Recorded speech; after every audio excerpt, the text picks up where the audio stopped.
আসসালামু আলাইকুম, welcome to my channel science mini blog and cooking. আরেকটি সহজ রেসিপি নিয়ে হাজির হলাম।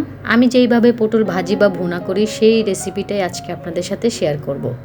প্রথমে আমি এখানে 8-10টা বড় সাইজের পটল নিয়েছি। তারপর পটলগুলোর খোসা ছাড়িয়ে ভালো করে পানি দিয়ে ধুয়ে মাঝখানে এইভাবে কেটে নেব। এরপর এতে একটু লবণ ও হলুদ মাখিয়ে লাল লাল করে তেলে ভেজে নেব। এই পটল ভুনা বা ভাজিটা খেতে কিন্তু আমার কাছে খুবই ভালো লাগে। আমার পছন্দের একটা খাবার বলা যায়।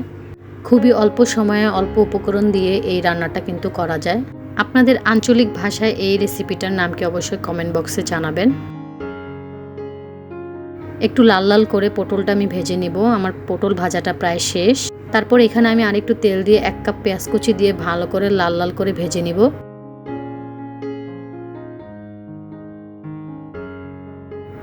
পেঁয়াজটা ভাজা হয়ে গেলে এখানে আমি সামান্য পরিমাণ পানি অ্যাড করে দিয়ে দিব 5-6টা ফালি করা কাঁচামরিচ, হাফ চামচ হলুদের গুঁড়ো ও স্বাদমতো লবণ। ভুলবশত লবণটা দেওয়া আমি দেখাতে পারিনি।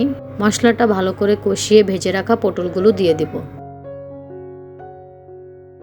পটলটাকে ভালো করে মশলার সাথে মিশিয়ে ভালো করে নেড়ে চেড়ে কিছুক্ষণ রান্না হতে দিব। আমার রান্নাটা কিন্তু প্রায় শেষের দিকে। পটলগুলো একটু ভাজা ভাজা হয়ে আসলে এখানে দিয়ে দিব ধনিয়া কুচি।